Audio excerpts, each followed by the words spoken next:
باید باور کنم دیگه نیست دخترم. بهت خیلی گفتم این آدم ها مفرن، دلم هوا تو کرده انگار تو غربتم.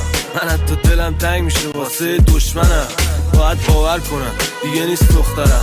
من باید میرفتم میموندی پشت سرم، نه یه روز درکم کرد نه یه فرمتم. دورتم کفتارا کمین منتظر فرصتم. برام جلوفن بود دوای حالم، واسه همه بله بودم واسه اون جانم. من سر ستاره ها یادم نرفت ماهم، اینا که جاد میان میرن همشون فانن. ما دیگه ربطی به هم نداریم دخترم، دلتنگی میندازد تحت باشی رستمم. تو رفتی شروع شد ابروها کج شدن، با ساقی مت شدن، بی دلیل مست شدن.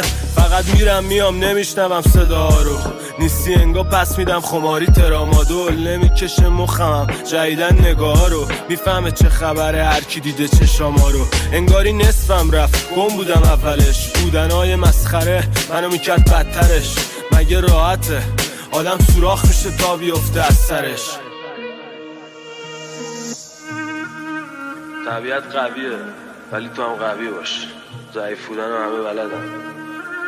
یعنی نگاهیدم زندگی کن، یه سری چیزا رو باید باور کنی بپذیری تا کمتر تو زندگی درد بکشی.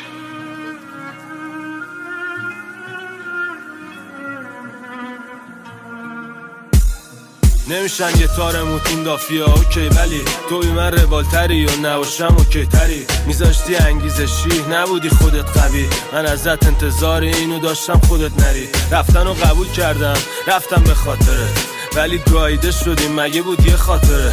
دیدم یادت رفته کی اومد سمت کی، فقط من نگه داشتم دوست داشتی بگاه بره.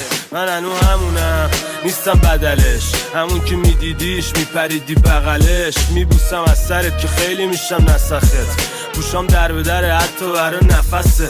خواسته طبیعت بود جدا بشیم کلن، ابرا زدن کنار احتراما مردن. نباشی ورس چیده میشه برات پشتم، به کیسه راست و چپ ول میشه مشتم.